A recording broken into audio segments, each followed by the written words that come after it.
Hello my dears, നിങ്ങൾക്കുള്ള divine message എന്താണെന്ന് നോക്കാം. ഇന്ന് നിങ്ങളുടെ എനർജിയുമായി ബന്ധപ്പെട്ടിട്ടുള്ള ഡിവൈൻ മെസ്സേജ്, നിങ്ങൾക്ക് ഉടനെ തന്നെ നിങ്ങളുടെ ലൈഫിലേക്ക് വരാൻ പോകുന്ന ഒരു എനർജി എന്താണെന്നൊക്കെ നമുക്ക് നോക്കാം. നിങ്ങളുടെ കറണ്ട് എനർജിയുമായി ബന്ധപ്പെട്ട് പ്രപഞ്ചത്തിന് നിങ്ങൾക്ക് തരാനുള്ള മെസ്സേജ് എന്താണെന്ന് നോക്കാം. Card number 1.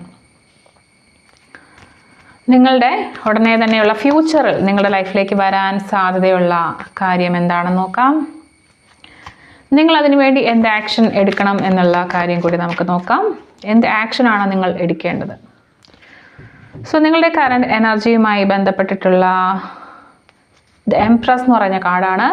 ഫ്യൂച്ചറുമായി ബന്ധപ്പെട്ടിട്ടുള്ളത് the high priestess എന്ന് പറഞ്ഞ കാർഡാണ്. ആൻഡ് ആക്ഷൻ കാർഡായിട്ട് വന്നിട്ടുള്ളത് ദ സ്റ്റാർ എന്ന് പറയുന്ന കാർഡാണ്. ഓക്കെ, അപ്പം നിങ്ങളുടെ ബേസ് എന്ന് പറയുന്നത് 2 ഓഫ് കപ്സ് ആണ്. സോ നിങ്ങൾക്ക് എന്തായാലും നിങ്ങൾ വളരെ ആഗ്രഹിക്കുന്ന ഒരു കാര്യം വളരെയധികം നിങ്ങൾ ആഗ്രഹിക്കുന്നുണ്ട്. ആൻഡ് ഇപ്പോഴത്തെ എനർജി വെച്ച് നോക്കുകയാണെങ്കിൽ ഈ ഒരു കാര്യം ഒരു റിലേഷൻഷിപ്പ് ആയിരിക്കാം, നിങ്ങൾക്ക് ഇഷ്ടപ്പെട്ട ഒരു കാര്യം ചെയ്യുന്നതായിരിക്കാം, നിങ്ങൾക്ക് ഇഷ്ടമുള്ള ഒരു ജോലി വാങ്ങിക്കുന്നതായിരിക്കാം, അല്ലെങ്കിൽ നിങ്ങൾ നേടാൻ ആഗ്രഹിക്കുന്ന എന്തോ ഒരു ഡ്രീം നിങ്ങളുടെ ഉള്ളിൽ ഇപ്പോൾ ഉണ്ട്. ആ ഒരു സ്വപ്നം എന്ന് പറയുന്നത് ഇപ്പോഴത്തെ എനർജിയിൽ നിങ്ങൾക്ക് വളരെയധികം പോസിബിലിറ്റി ഉള്ള ഒരു കാര്യമാണ്. ഓക്കെ, അതിനുള്ള സാഹചര്യങ്ങൾ നിങ്ങൾക്ക് ചുറ്റും ഉണ്ട്, അതിനുള്ള കഴിവുമുണ്ട്. ആൻഡ് നിങ്ങളുടെ ഫ്യൂച്ചറിൽ നോക്കുകയാണെന്നുണ്ടെങ്കിൽ നിങ്ങൾ ഈ കാര്യം വളരെ സീക്രട്ടായിട്ട് വെക്കണം എന്നുള്ളതാണ്. സീക്രസി കീപ്പ് ചെയ്യേണ്ട ഒരു കാര്യമാണിത്. സോ ഈ ഒരു സ്വപ്നം നിങ്ങൾക്ക് സാധ്യമാകണം എന്നുണ്ടെങ്കിൽ നിങ്ങളുടെ മെയിൻ തീം എന്ന് പറയുന്നത് സീക്രസി ആൻഡ് നിങ്ങളുടെ ഗട്ട് ഫീലിംഗ് വിശ്വസിക്കുക. നിങ്ങളുടെ മനസ്സ് പറയുന്ന കാര്യങ്ങൾ വിശ്വസിക്കുക എന്നാണ്.